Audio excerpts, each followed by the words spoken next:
Greetings, fellow Dragonstaffers. Thank you for joining me for another tutorial. Can you guess what today's tutorial is going to cover?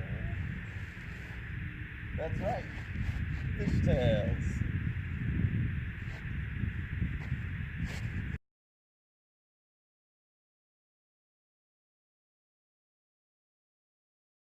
So before we get into this one, I just gotta say, this is not an easy trick. Fishtails took me a little over a year to learn, off and on, as my wrist would let me. I highly recommend practicing this move with a lighter staff as opposed to a Dragonstaff. Something like a contact staff, contact sword, even a double staff, something like that. It'll be a lot easier on your wrist, and then it'll translate right over to Dragonstaff. Another thing, with Dragonstaff fishtails, the staff could be rolling towards us, away from us, or it might not be moving at all. The focus of this tutorial, it doesn't have to be rolling if it doesn't end up rolling, but the focus is going to be on fishtails with the staff rolling away from us. Meaning it'll be slightly rolling up the top of the hand. As usual, for the sake of time and simplicity, we're going to stick to just the right hand.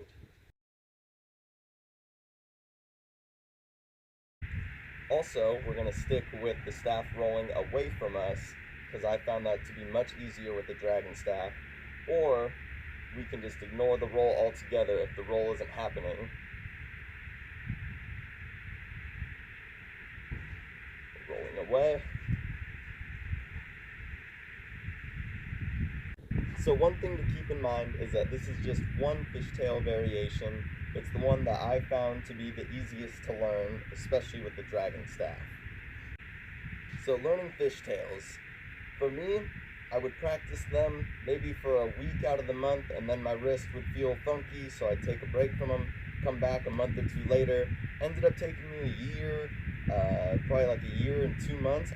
Finally, when I picked it up on a friend's contact staff is really where I was able to gain that motion, and then it translated right over.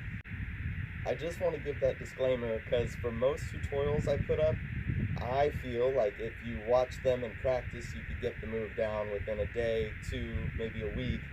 This is not one of those occasions. This one is likely going to take many months of practice to finally get down comfortably. So don't be discouraged, just keep practicing. So what is a fishtail, or what is happening in a fishtail? It is exactly what it looks like.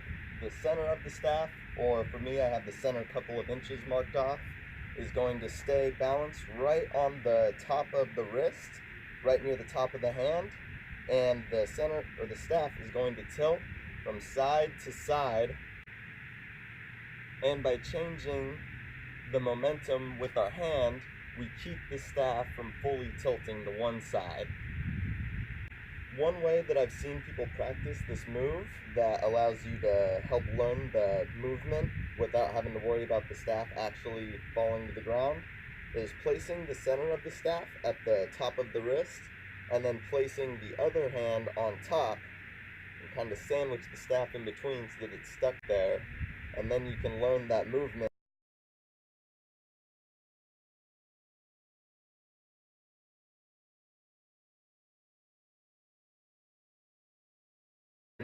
Some people refer to it as like an infinity symbol or a figure 8.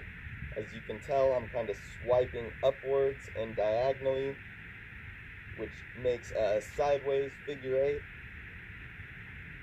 Personally, I didn't find this to be too helpful in the beginning. I really just had to learn the movement and figure out which way the staff wanted to move. In the beginning, I tried with the arm right out in front of me. Depending on the size of your staff, this could be a bit of a challenge. For me, I had to move from side to side just to keep from one end of the staff hitting me, like so. Eventually, I found that the move was much easier if you stick your arms straight out to the side with your hand about shoulder height. And then one end of the staff passes in front of you, and the other end of the staff passes behind you. And this makes it much less likely for the staff to be hitting you than if it's directly in front of you.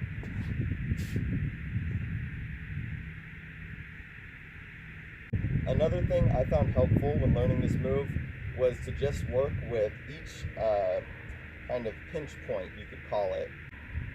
So for one of the pinch points, the center of the staff will be pinched on the left side of the wrist, and the other part of the staff touching the back of the hand, and then you switch sides, and the center point is more on the right side of the wrist, with the left center side pressing into the back of the hand.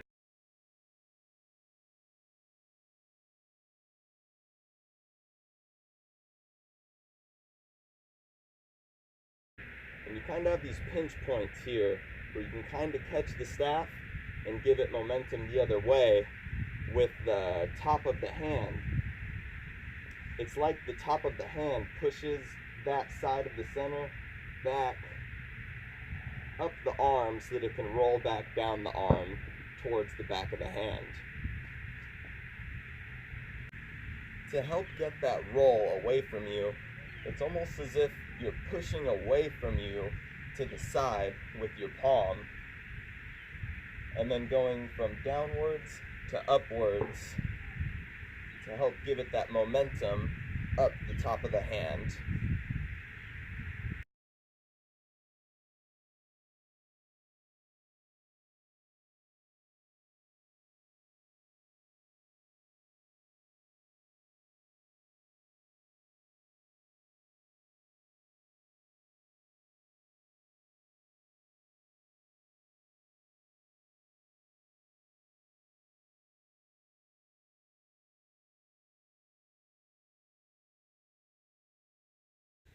So I wish I could say that there was some secret to fishtails that will suddenly make them easy.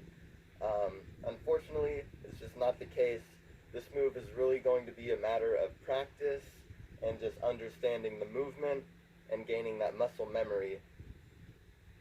Also, it's going to help a lot when first learning the motion to keep that other hand I should say, sandwiched on top, just so that you can learn the motion of the staff tilting from side to side without fully tilting to one side.